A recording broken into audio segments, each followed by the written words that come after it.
where do you come from? Well, I grew up in Savannah, Georgia, up through middle school, and then I moved to Charlotte and was there for my high school years. So Savannah and Charlotte, kind of. Okay. Yeah. Okay. How'd you end up in Augusta? Well, it's not. I won't go into the full depth of it right now, but basically, you know, I got in some trouble, and I tried to get clean before. Been trying to get clean for past few years, about 2 or 3 years, and I ended up in jail. And my family had helped me out a lot, and I'd already tried a treatment before down in Florida, and a full rehab and everything like that, and it didn't really take. And so anyway, I was in jail, and my parents were going to help me out, but coincidentally, Cliff knew one of my, he knew my uncle or cousin, and it's my cousin, but I call him my uncle. And anyway, yeah, so he knew him and had knew that he was helping guys get clean and sober, and so he told me about this place, and so I came down to Augusta. Take me from the very beginning, when life was drug-free, when no bills, you were young, or whatever your problem was. Tell me what life was like for you. Describe it for me. I grew up, my parents, I never knew them together, but I had a really good life with both of them, Like I said earlier, I grew up in Savannah, but my mom lived in Charlotte, so I would, go up there on the weekends and stuff, and coming up through elementary and middle school, I never had a problem with that, but it kind of clicked with me at some point. I think that, for me personally, I took it personally. Because I remember having friends telling me in elementary school and middle school that, their parents were separated, but they still lived in the same city. And I was like, what's up with that, And so that kind of started to affect me. But basically, I went to high school, I was fine. But when I went to high school, I moved from Savannah to Charlotte my 8th grade year. And I really wanted to fit in. It was my first time moving schools. I've been in the same school my whole life, and I wanted to fit in, and I was at a bigger school. I went from a small private school of 90 people to having 400 kids in a grade, so it was a big change for me. And so basically I wanted to fit in, so I started drinking. And very quickly, between probably my freshman year and my sophomore year, I realized that I could have friends over to my house and they would drink and stuff, and that kind of made me cool. It made me fit in and helped me find my identity.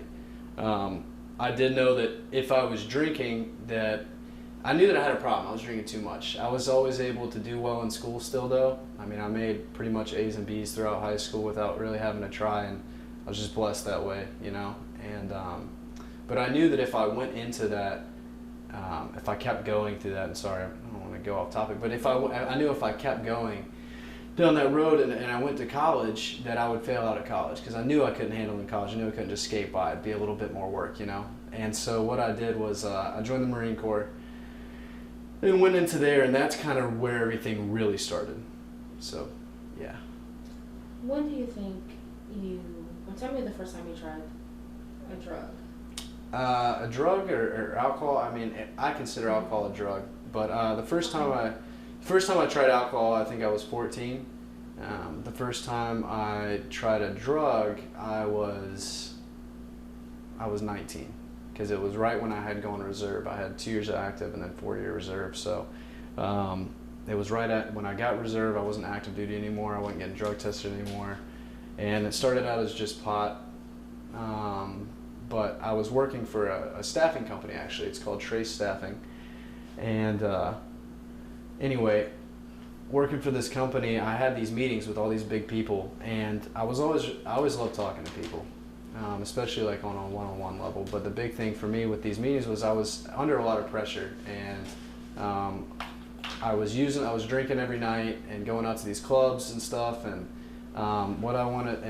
so I'd get up in the morning and be hungover, and I couldn't go to these meetings. And one day somebody handed me a Xanax, and they were like, you take this before the meeting and you'll feel 10 times better.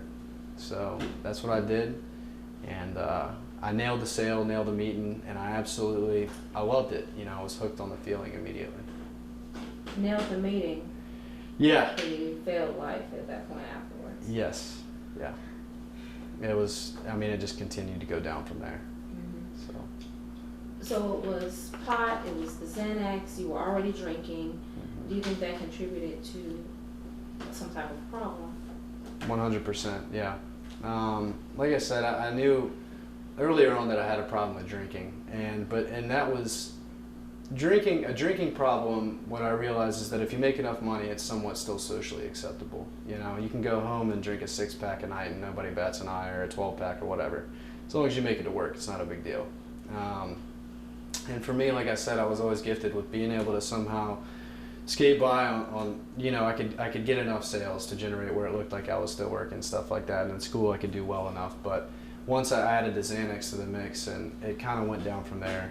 You know, I tried Percocets, I tried Roxy's, other different types of pills and stuff. That was always my thing, and I was always just kind of chasing the next high, and work at that point kind of just slowly faded into the background, to the point where, you know, my boss told me, she came to me and told me that, you know, she thought it was time for me to move on. Is that when life began to slowly slip for you? Yes, yeah. Tell me about that period when you were on the drugs and work and personal life was just suffering because of it. Okay. Well, it really just started a downward spiral at that point. Like really quick. It was pretty quick once I started doing the Xanax. Within 3 or 4 months, I had to move on from my job. And then from there, because I stopped. Anyway, from there, I went to work at another company called KBRS, and I was doing sales for them too. I lost that within a month and a half. And then I moved to Charlotte, moved back up to Charlotte with my mom, and had just gotten an apartment. And what happened was I was always really good. The one thing I always prided myself on was never drinking and driving. I lost a cousin when she was 14 to that. And so what I did though was I somehow got off work early one day. I just moved in my apartment, but for whatever reason, so I took a bunch of Xanax. I drank a lot at one of my friend's parties, and I made it across town by the grace of God. I made it from my friend's house, and I drove to my mom's house for whatever reason, and passed out in her driveway around 6 p.m. in the back of my car, doors open, like slanted across the driveway. And she was having a party for my younger brother, who was 5 at the time. And my stepdad, he had to carry me up the stairs, you know, in front of my whole family. And I remember waking up the next morning, and I was like, why am I here, you know? It was just very confusing, and I woke up really early, around 6. And my mom and my stepdad were both downstairs. And my mom looked at me, she said, I think it's time for you to get some help.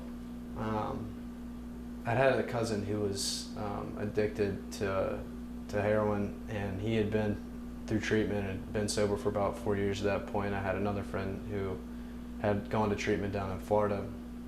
And I always thought I knew what that meant. You know, I thought I knew what getting sober meant, and that you could, and I was like, nah, I don't want that. I don't need that. Like, I'm fine. You know, I was still kind of trying to justify it to myself. So what I did was that weekend, because it was on a Friday night. So that Saturday, what I did was I got up after talking to my parents. I was like, I'm fine. And they said, okay. And my stepdad asked me if I wanted to go for a run. So I was big into running at the time. And, but at this point I was taking about 10 Xanax a day. That was still my main thing. I do other stuff, but Xanax is still my main thing. And so I take 2 Xanax before I go for a run, and I could run forever. I mean, I'd run 10 miles with them. You know, you come back from that though, and people are like, well, he's okay. You know, he got up this morning, went for a big run. He's working out, he's active, he's talking to us. And that's why I loved it too, because nobody could tell, you know. And so I got back from the run, I was fine, had a good day. And then Sunday it was a Panthers game. We always went to the Panthers games, and I said, all right, if I cannot drink today, then I'm fine. If I cannot drink, I'm fine. So I didn't drink at the game, didn't drink anything. And my stepdad had a double kegerator up on our second floor. And so I waited till everybody went to bed, but I knew, and I was trying to fight it all day, but as soon as everybody went to bed, I drank until I passed out and woke up the next morning, you know, with a glass of beer beside me, half finished, and felt like crap, and I had to take a couple more Xanax. And I came downstairs and I told my mom I knew it was time for me to go. That was my first time going to treatment. And how was that for you when you first attempted treatment? It was good. It was. I hated it at first. I tried to do everything I could to get out of it. I mean, I even had to keep taking Xanax to even get down there. And once I got down there, I went through a medical detox program. And then I spent about 40 days in a very closely watched program, going to classes every day and learning about AA. And then after that, I went to their IOP program, so living in sober housing and stuff. And it was fun. The big difference for me, it was good. It lasted for about 8 months, long story short. The big thing for me though was down there, yes, I learned about addiction, yes, I learned about alcoholism, but at the end of the day, I still had no morals. None of that changed. I was still all about me, you know. I just didn't care about anybody else but myself. I went right back to working at a job where I was making as much money as possible, as quickly as I could. I was dating a girl down in Miami, so I was driving down there all the time because my program was in Stewart, so I was about 45 minutes from Miami, an hour from Miami. And so I would drive down there, and it was just, nothing changed about my life other than the fact that I was sober. So that was my first and only time being sober before this period I have here. Oh, did you slip back into your old life? Yes. How soon? 8 months. So within 8 months, I was sober for about 8 months, and what happened was, New Year's of that year, like I said, I was dating a girl. I had moved out right after Christmas, so I'd been out on my own for about 3 days, and my girlfriend drank. But she knew that I didn't. I never told her I was in AA or anything. I just told her I was a better person if I didn't drink. But New Year's, we went out to an opening of a club down there, and I knew it was a bad idea going into it. And I was like, this is a horrible idea. And I stayed sober up until midnight. And you know, you have the midnight kiss, and then everybody takes shots. And they were like, come on. And to get a table at this place, we had to buy a bottle. It was one of those places. So we had a huge light up bottle of vodka. And I was always, I don't know why that stuff always just, I don't know, it's a big trigger for me. It always made me want to drink. And so I wasn't going to drink, and they were literally, she just put in my face, she's like, come on, you never drink with me, just drink. And so I started drinking that night, and I didn't stop. I went on a really bad run for about a month. That apartment that I had just gotten, I lost within a month. I stopped showing up to work. I didn't even try. That's when I really got into Percocets. At that point, I tried basically everything under the sun, drug-wise, except for heroin. Literally everything. And it was really, really bad. I got involved with some really bad people down there, and actually, I got involved to the point where if I didn't get out, something really bad probably would have happened to me. None of my family would help me though. My mom or dad wouldn't, so I called my aunt. And my aunt actually, she runs a dealership up in Kentucky, and she gave me a fifth chance for everybody else, but she gave me a personal second chance with her, and got me on a plane up to Kentucky. She even got a cab to come to my front door, because during that period of time, that month, I had also wrecked and impounded my car, and I was so drunk I just took the tags off and left it there, and I've never seen that car since. So I just left it down there, and left all my stuff there, and I just went straight to Kentucky.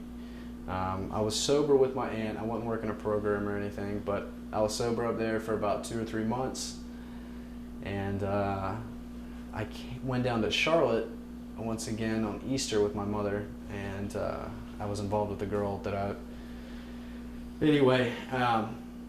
I decided to not go back to work, because over that Easter period I had been drinking with her and her family, and I was like, I'm gonna go back to Kentucky, like there's nothing there. I want to stay in Charlotte where I can drink and have fun and be with my friends. And so you relapsed again? Yes. And then did you seek help elsewhere, or did you come here? No, I tried to keep running. The girl kicked me out in a month, and so I went to Raleigh, actually, and in Raleigh I just I worked enough jobs to be able to keep a roof over my head and support my habit. And then I actually moved in with a girlfriend who I'd met down in treatment the first time. And when I was living with her, I stopped working, started getting really bad into everything, to the point where this is kind of where everything comes to a head and brings us up to speed here. But what I had done was, apparently I had stolen some stuff on Xanax. And so from my previous roommate before I moved in with her. So it was like 4 or 5 days before Christmas. It was whatever time the Panthers game was this last year, and I was supposed to be going to Charlotte to meet up with my family. And like literally that morning, and I get a knock on my bedroom door, and her dad lived at the house. He was rarely there, but nobody ever came and knocked on our door, and I was like, what the heck? And so anyway, I opened the door in my boxers. I mean, it's 9 a.m. and it's 2 police officers, and they arrested me. So I spent that whole time, Christmas, in jail up until I came here, and then that's when I got out. And So how did you meet up with Pastor Nobles and get in this program? Well, that's when, so when I was trying to get out, my dad, I didn't think I was getting out. So I called my dad, called mom, nobody was going to help me. I had no money. What were you charged with? I was charged with a felony obtaining property, basically, that wasn't mine. And then 2 counts of, I want to say it was stealing, larceny, I think, yeah. And how'd you get out and get here? So my dad ended up posting the bail after a while of me being in there.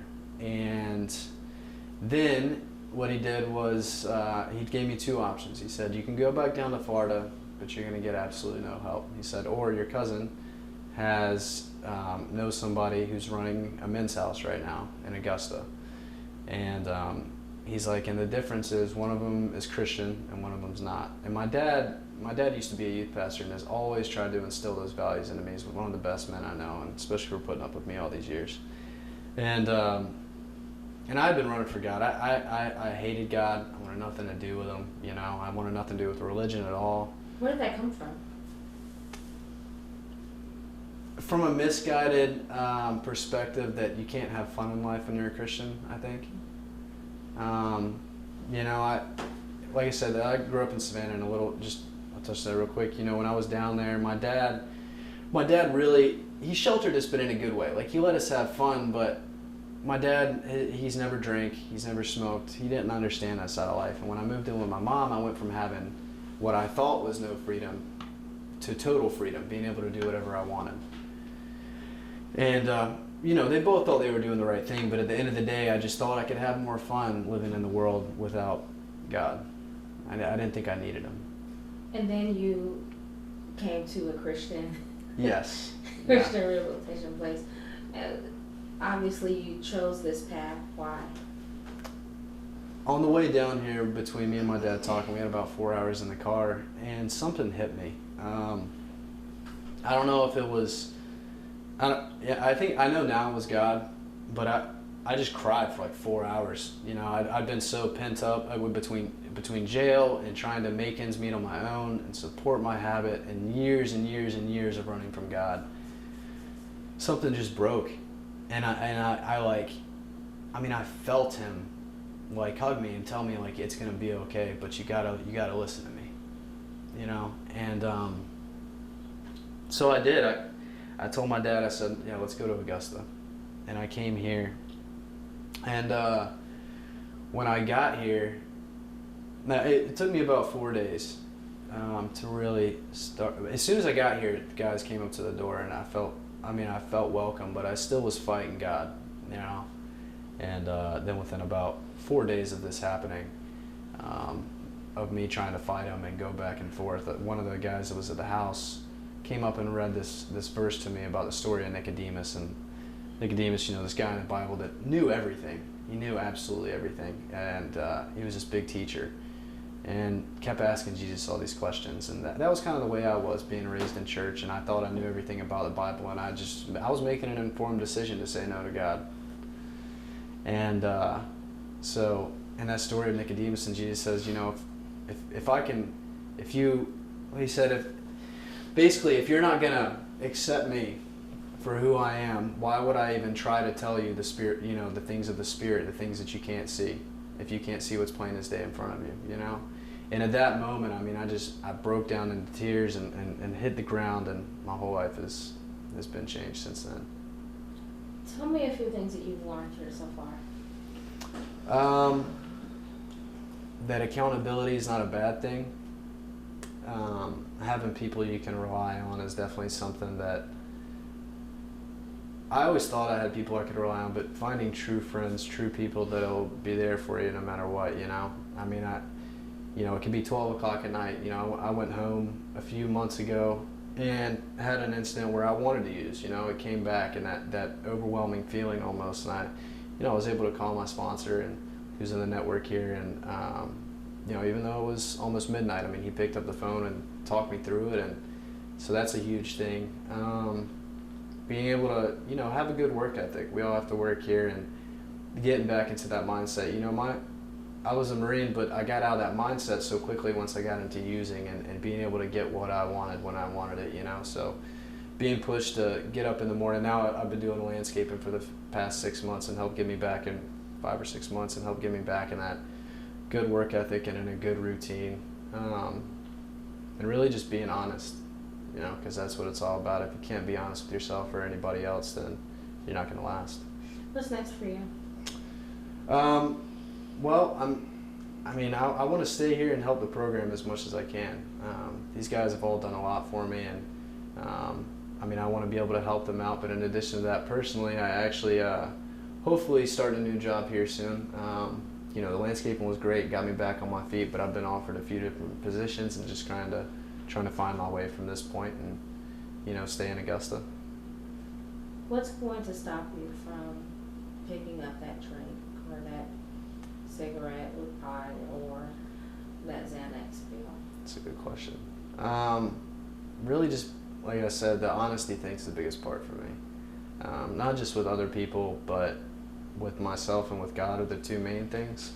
Because I can trick myself into thinking that I can do anything.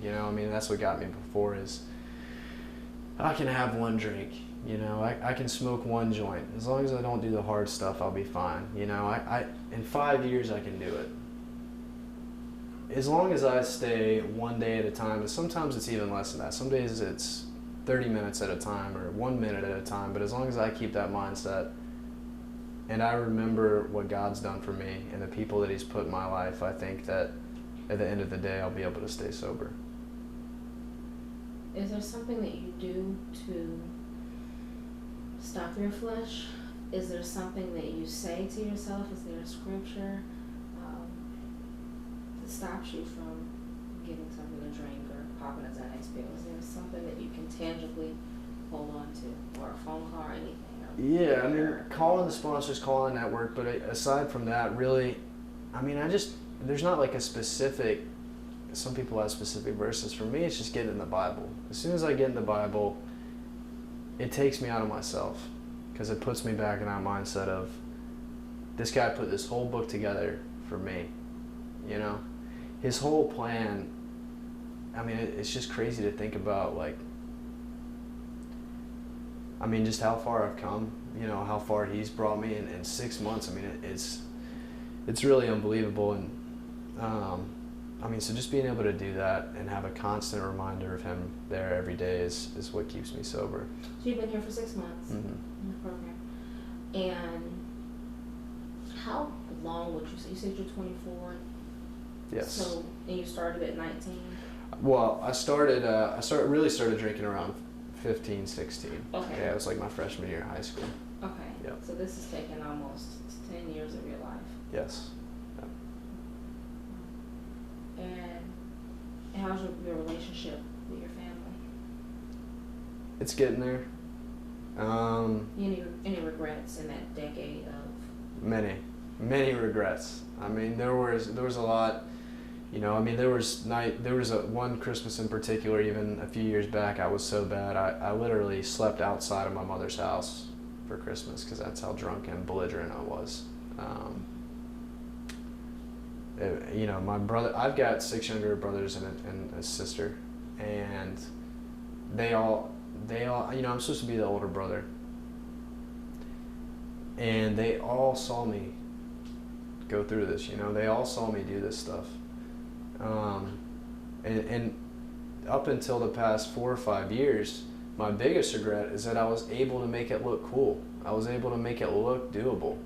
You know, I had a car, I had an apartment, I was a Marine, I had an awesome job, I had a girlfriend, but there was nothing, it was all leading here. You know, it was all leading to the point before here where I was in jail, and I spent 2 years miserable, basically homeless, living off of friends' couches and stuff like that, you know. Yeah, there's a lot of regrets. There's a lot. I mean, the list goes on and on. But this place is different. Much different. And Yeah. you have hope. A lot of it, yeah. I don't have to wonder what's next, you know? I mean, yeah, you try to plan and create a good life for yourself, but I know that no matter what, as long as I stay a part of this program and I stay a part of God and I stay connected to these guys and the women in here, that I'll be all right, you know? Because God's clearly in this place and has been able, I mean, the amount of things like miracles truly that I've seen happen in the past 6 months are unbelievable. You know, from the transformation of different people to physical things, the spiritual side coming to the physical. I mean, it's just nuts. It's completely mind-blowing. It's something that I thought I'd never experience.